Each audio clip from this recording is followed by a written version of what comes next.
김은정의 독서일기 그 5번째 시간입니다. 오늘 제가 가져온 책은 마음을 움직이는 힘, 바로 배려라는 책인데요. 이 책은 소위 말하는 제 인생책이에요. 이제 독서일기를 시작하면서 또 많이 받은 질문 중에 하나가 그럼 성긍정 씨의 가장 인생책은 무엇인가요? 였는데 그때마다 제가 말하는 책은 바로 이 배려라는 책이었고요.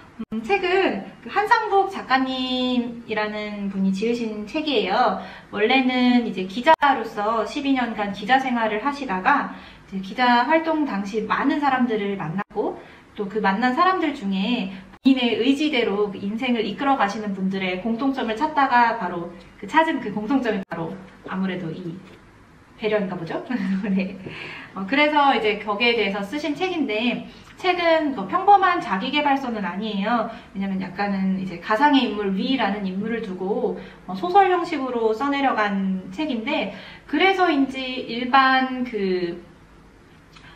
자기계발서와 비교를 해봤을 때는 굉장히 디테일한 배경 설정 때문인지 굉장히 와닿고, 또 직장 생활을 해보신 분이라면 굉장히 공감할 만한 요소들이 정말 많이 포함되어 있어요. 그래서 저는 이 책을 추천하고요. 본격적으로 책에 대해서 한번 얘기를 해볼까요?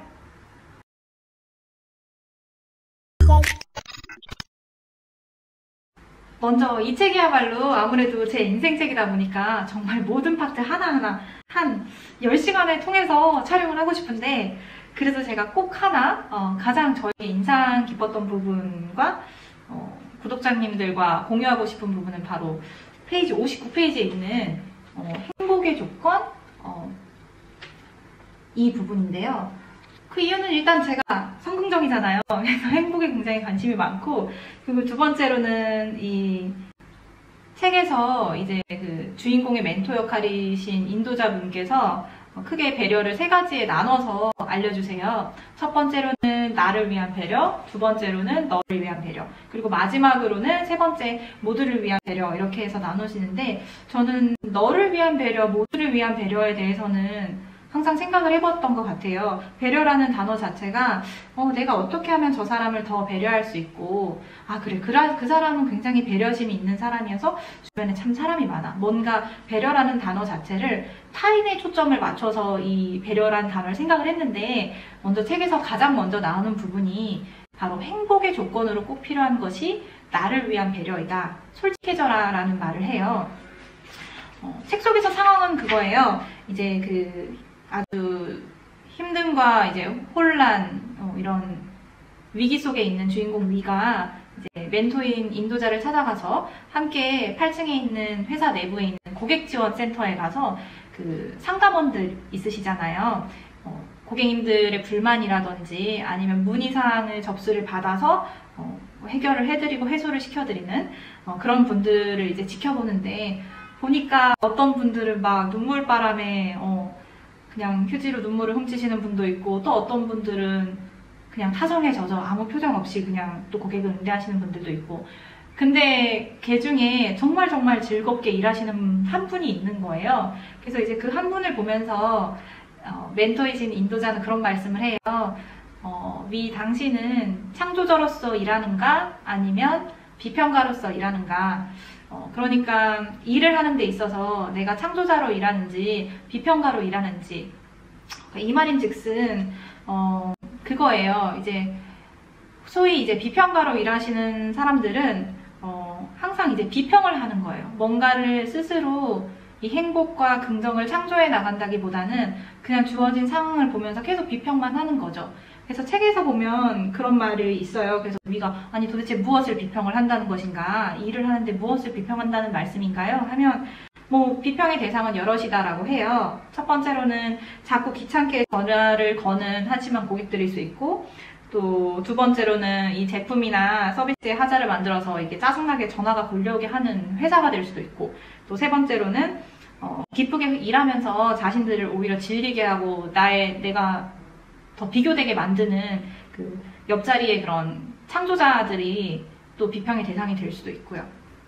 반면에 창조자들은 일 자체에서 재미를 찾고 또 몰입하는 경향이 있다라고 해요. 그래서 또 좋은 결과가 따라오기도 하고요. 저는 이 부분을 읽으면서 굉장히 공감이 갔던 게, 저 역시도 이제 서비스직에서 일을 하고 있습니다만, 이런 경우가 정말 많아요. 그러니까 같은 일인데도 굉장히 즐겁게, 재밌게 소통하면서 하는 친구들이 있고, 그리고 또 반면에 항상 불평불만인 그런 친구들도 있고. 근데 이 책에서 이제 그래서 위도 그런 말을 해요. 아니, 일이 재밌고 이런 사람이 몇이나 되겠냐고. 그런데 거기에 또 인도자분이 하시는 말씀은, 그러니까 결국에 이 직업을 이렇게 좋든 싫든 간절히 원했든 이 직업을 선택한 건 바로 너 자신이라고. 그리고 또 거기서 창조자가 될 수 있고 비평가가 될 수 있는 것도 너 자신이다 이거죠. 저는 참 공감이 갔어요. 불평 불만을 막 이렇게 털어놓는다고 한들 당장에 달라질 것도 없고, 그리고 좋든 싫든 이 직업을 선택한 건 나이고, 또 어쨌든 나는 그걸 창조자로서 일을 할 것인지 아니면 비평가로서 일을 할 것인지는 제가 선택할 수 있는 부분이잖아요. 그러니까 저 같은 경우도 그래요.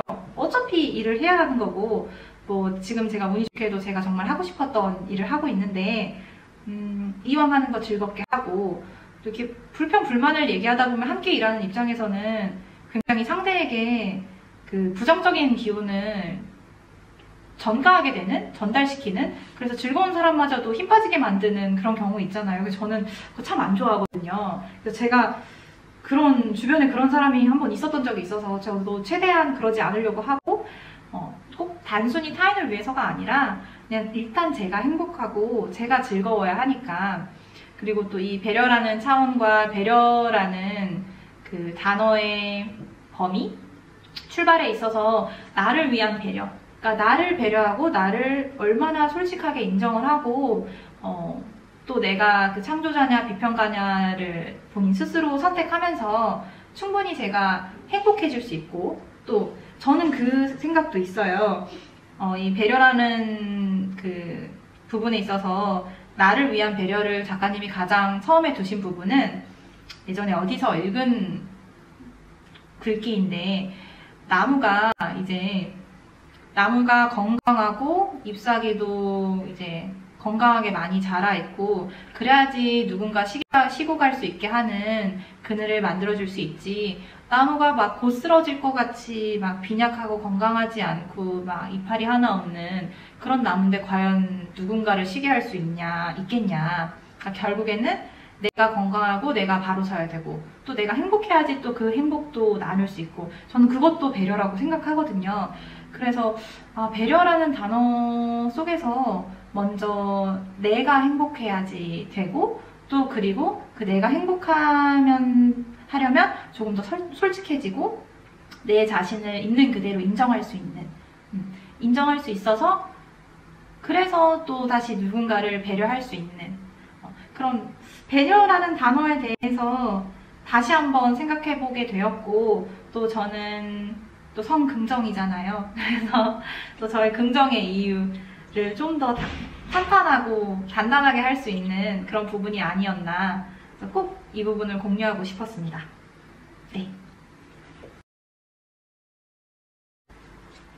앞서 제가 말씀드린 그 배려는 이제 나를 위한 배려에 대해서 말씀드렸고요. 그 책 이제 중반 후반에 가시면 너와 나를 위한 배려로 이제 그 즐거움의 조건을 얘기를 하시고 계시고, 또 마지막으로 또 성공의 조건으로 이제 모두를 위한 배려에 대해서도 말씀하세요. 그러니까 정말 한 파트 놓치기 아쉬운 좋은 내용들이 많으니까, 혹시 직장 생활을 하시거나 아니면 막 대학 생활에 시작하셔서 여러 사람들과 소통하시고 또 생활하셔야 하시는 분들이 있으시면 정말 이 책 추천이고, 또 개인적으로 저는 책을 읽다가 제가 이제 제 개인 인스타에 올렸었는데 보이시나요? 이런 쪽지를 발견을 했어요. 제가 예전에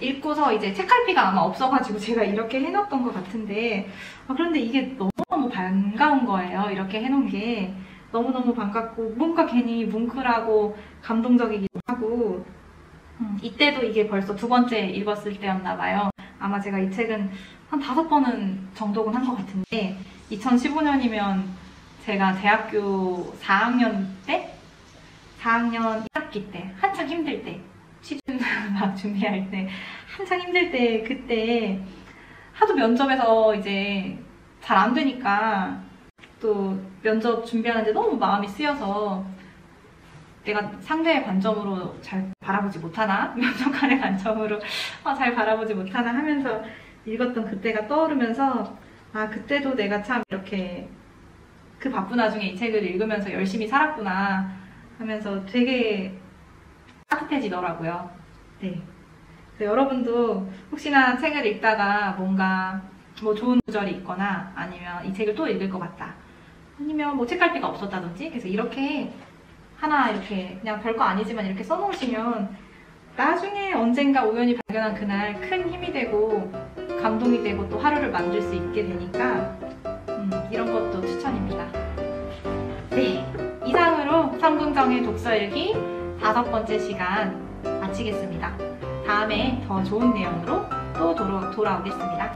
안녕!